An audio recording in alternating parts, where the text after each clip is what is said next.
मुकुल सिंघल जी का सवाल है यूग्रो कैपिटल पे, और 285 पे इन्होंने लिया था, 240 पर आ गया है। पूछ रहे हैं क्या करना चाहिए, अभी बेच के निकल जाएं या रखे रहें। स्विंग ट्रेड के लिए लिया था लेकिन 1 महीने हो गए थे, चल ही नहीं रहा अब। 285 240 यूग्रो यूग्रो में 250 के आसपास तक एक शॉर्ट कवरिंग के चांसेस हैं, और वहां पे इसकी फ्रेश एनालिसिस करनी पड़ेगी। अभी इतना बड़ा व्यू नहीं लेना ठीक है, क्योंकि ये जो ट्रेंड है, ये ट्रेंड प्राइमरी ट्रेंड डाउन का है, और मे बी 213 वाला, 213-15 वाला जो बॉटम है वहां तक का है, और इन बिटवीन ये एक माइनर शॉर्ट कवरिंग 250 के आसपास तक के लिए रेडी है, प्रोवाइडेड 231.5 के नीचे क्लोज नहीं हो। तो अभी ऐसा ही स्ट्रक्चर है, 250-51 के आसपास पहुंचे तो फिर इसको फिर से एनालाइज करना पड़ेगा, लेकिन प्राइमरी जी, ट्रेंड वीक है। ओके। तो मतलब ये कि अभी 236 के आसपास है, थोड़ा सा इसमें और बढ़त आ जाए उसके बाद फिर वापस एक बार इसे रिव्यू करना चाहिए। और लेकिन इनकी खरीद 285 पे है, तो फ़ायदा जो मिलेगा तभी मिलेगा जब ये जो रिसेंट हाइज़ हैं लगभग उनके आसपास कहीं जाए।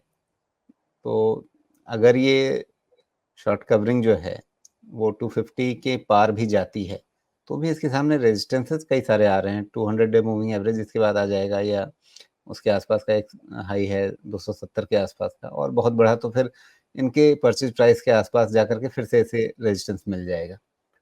तो क्या इसमें समय खराब होने वाला है? समय तो खराब आज से नहीं हो रहा है, इसमें समय खराब 2023 अगस्त से हो रहा है, तो अभी और समय खराब हो सकता है। नहीं मतलब अगर आप इसमें और इन पैसा लगाए रखें तो क्या मतलब उस पैसे का बेहतर यूटिलाइजेशन कहीं और हो सकता है? ये जैसे अभी थोड़ी देर पहले बताया था ना, ये सब कंपनीज के लिए अभी समय बहुत सही नहीं है। इन सब के लिए अगर 3 साल का व्यू रखेंगे तभी पोजीशन सही है, नहीं तो सही नहीं है। इन सब कंपनी में एक फ़ायदा और एक रिस्क बताता हूँ। फ़ायदा ये कि क्रेडिट एक्सपेंशन में इतना इनके पास अपॉर्चुनिटी होता है कि वैल्यूएशन कुछ भी हो सकता है। लेकिन उसके कारण जो आपका बैलेंस शीट खराब होगा, उसका एक भुगतान साइकिल में करना पड़ता है, हर एनबीएफसी और बैंकिंग टाइप के कंपनी को। तो उस भुगतान से भी बचना होता है, और उस क्रेडिट साइकिल में फ़ायदा भी लेना होता है। तो इंटरेस्ट रेट कट शुरू होगा तो उस एक्सपेंशन का बेनिफिट अगले 3 साल में मिलेगा।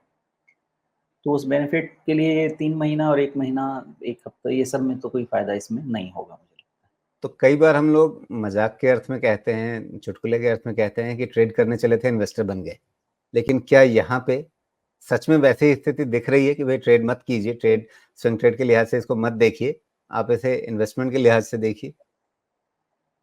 अभी तक तो है बना हुआ वैसा पोज़ीशन।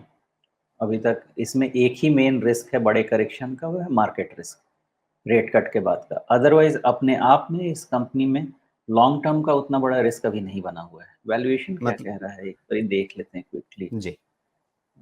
वैल्यूएशन बहुत आउट नहीं है मेरे हिसाब से। 1.6 तो ठीक है, 1.2 ज़्यादा से ज़्यादा इसमें, और वैल्यूएशन करेक्शन अगर मैं 1.3 के आसपास भी दूँ, तो मे बी प्राइस के हिसाब से 10-20% से ज़्यादा का रिस्क तो नहीं लगता, क्योंकि वैल्यूएशन एडजस्ट हो जाएँगे उसके बाद। जी, बिल्कुल।